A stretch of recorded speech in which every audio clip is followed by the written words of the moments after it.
சென்னை மாநகராட்சி மண்டலம் 5, 6 தூய்மை பணியாளர்கள் இன்று வேலை நீக்கம் செய்யப்பட்டு 149 நாட்கள் ஆகிறது. இன்று வரை உண்ணாநிலை போராட்டம் துவங்கி 43 நாள் ஆகுது. இப்பயும் 4 பெண்கள் 3 நாளாக இருக்காங்க. 2 பெண்கள் 25 நாள் இருந்து ஹாஸ்பிட்டல் அட்மிட் ஆயிருக்காங்க. ஆனால் இது வரைக்கும் சென்னை மாநகராட்சி தரப்புலையோ தமிழ்நாடு அரசு தரப்புலையோ எந்த விதமான அஃபிஷியல் பேச்சுவார்த்தைன்றது அவங்க நடத்தவே இல்லை. இன்றைக்கி முதலமைச்சர் மனு கொடுக்கணும்னு இங்கே வந்தவங்கள அங்கங்கே கைது செஞ்சு இன்றைக்கி 34 பஸ்ஸில் இன்றைக்கி காவல்துறை கைது செஞ்சு வச்சுருக்காங்க. என்னென்னா செவிலியர் போராட்டம் போது அவர்களுக்கு பணியந்திர ஆணையுடன் 1000 பேருக்கு ஜனவரிக்குள்ளே வழங்கப்படும் சொல்லி 169 பேர் கொடுத்துருக்காங்க. அறநிலையத்துறையில் 1500 பேரை பணியந்திரப்படுத்தும் சொல்லியிருக்காங்க. ஆனால் தூய்மை பணியாளர்களை மிக கேவலமாக மோசமாக அராஜகமான முறையில் இந்த ஆட்சி என்பது சென்னை மாநகராட்சி நடத்துது. ஒரு உண்ணாநிலை போராட்டம் உட்காந்து அவங்க செத்தாலும் பரவாயில்லன்ற அளவில் தான் இன்றைக்கி அதை கண்டுக்காம விட்டுருக்காங்க, அவங்கள பார்க்காம விட்டுருக்காங்க. இதே பாணியில் அவங்க இருப்பதற்கு சென்னை மாநகராட்சி தூய்மை பணியாளர் விடமாட்டோம்.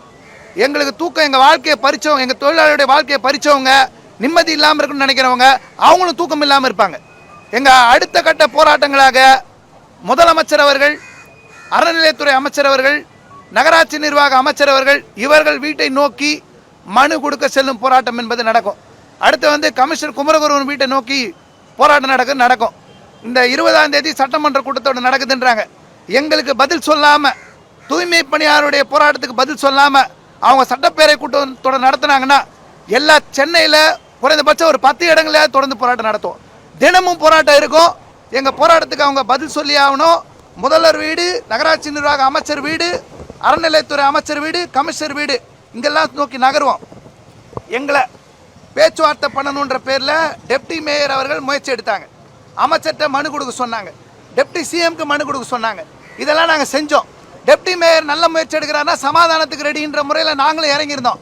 ஆனால் இன்றைக்கி எங்கள் சமாதான முயற்சியெல்லாம் வீணாகும் வகையில் எங்களை தூக்கி குப்பையில் வீசி வச்சிருக்க மாதிரி வச்சுருக்காங்க. எந்த விதமான அடுத்த கட்ட நகரை நோக்கி அவங்க நகரில் அவங்களுக்கு உள்ள செவிலியரோ அறநிலையத்துறையில் அவங்கள பணியந்திரப்படுத்தினா எங்களுக்கு எந்த மாற்று கருத்தும் கிடையாது. ஆனால் அவர்களுக்கெல்லாம் கொடுக்கக்கூடிய விஷயம் ஏன் தூய்மை பணியாளர்களுக்கு, ஏழை எளிய மக்களுக்கு கொடுக்கறதுக்கு மனசு இல்லைன்னு தான் எங்கள் கேள்வி. நாங்கள் விடமாட்டோம். 149 நாள் இன்றைக்கும் களத்தில் தொழிலாளி கைதாகிறாங்க. தமிழ்நாட்டில் உழைக்கும் மக்களுக்கு, தொழிலாளிக்கு, செவிலியருக்கு எல்லாருக்கும் முன்மாதிரியாக தூய்மை பணியாளர் போராடுவாங்க. எங்கள் கோரிக்கை நிறைவேற வரைக்கும் இந்த போராட்டம் நடக்கும். முதல்வர் அவர்களும் துணை முதல்வர்களும் என்னன்னு கூப்பிட்டு பேசட்டும். எங்கள் சங்கத்தோட, எங்கள் தொழிலாளியோட நாங்கள் ரெடியாக இருக்கோம். பேச்சுவார்த்தை நடத்தி முடிக்கணும், நாங்கள் ரெடியாக இருக்கோம். ஆனால் நாங்கள் பேச்சுவார்த்தை பண்ண மாட்டேன்னு சொன்னீங்கன்னா நாங்கள் அடுத்தடுத்து உங்கள் வீட்டை நோக்கி நகருவோம். நீங்கள் தடுங்க, முடிஞ்சால் ஜெயிலில் வைங்க, புழல் ஜெயிலில் வைங்க, திருப்பி போராடுவோம். தமிழ்நாட்டு மக்கள் பார்த்துட்டு இருக்காங்க. உங்களுக்கு தக்க பதிலடியே தமிழ்நாட்டு மக்கள் வழங்குவார். நீதிமன்றத்தில் வழக்கு 21ஆம் தேதி வருது. 21ஆம் தேதி வர வரைக்கும் யாரும் பசிப்பட்டில் இருக்கு. உண்ணாநிலை போராட்டம் நடக்குது. தமிழ்நாட்டில் 42 நாளாக நடக்குது. பெண்கள் உட்காந்து நடத்திட்டு இருக்காங்க. 3வது கட்டமாக நீதிமன்றம் தீர்ப்பு சொல்றது இருக்கட்டும், மக்கள் மன்ற தீர்ப்பு சொல்லட்டும். ஜனங்கிட்ட நாங்கள் விடுறோம். ஜனங்க பார்த்துட்டு தானே இருக்காங்க. உங்களுக்கு எலெக்ஷன் தானே ஓட்டு வேணும். நீங்கள் எலெக்ஷனுக்கு முன்னாடி நீங்கள் சொன்ன வாக்குறுதியை கேட்டுன்னா கசக்குதா? நீங்கள் இந்த தொழிலாளியை பணியந்திரப்படுத்துங்கன்னு சொன்னீங்க, நாங்கள் கேட்குறோம், கசக்குதா உங்களுக்கு? நீங்கள் தூய்மை பணியாளர் பணியந்திரப்படுத்துங்கன்னு சொல்கிற கசக்குதா? ஒரு ராம்கி நிறுவனம் சம்பாதிக்கிறதுக்கு இத்தனை தொழிலாளி நசுக்கணுமா, நாசப்படுத்தணுமா வாழ்க்கையை? வேலை இல்லாமல் பசிப்பட்டில் இருக்குதா உண்ணாநிலை போராட்டம் அறவையில் இருக்காங்க கோர்ட் அனுமதியோட. அப்போ கூட இறக்கம் இல்லையே. நீங்கள் இறக்கம் இல்லைன்னா இறக்கம் கொண்டு வரதுக்கு உண்டான சூழ்நிலை நாங்கள் என்னெல்லாம் செய்யணுமோ செய்வாங்க. பிளே ஸ்டோர் மற்றும் ஆப் ஸ்டோரில் இருந்து பாலிமர் செயலியை QR கோடு மூலம் பதிவிறக்கம் செய்யுங்கள். செய்திகளை உடனுக்குடன் பெறுங்கள்.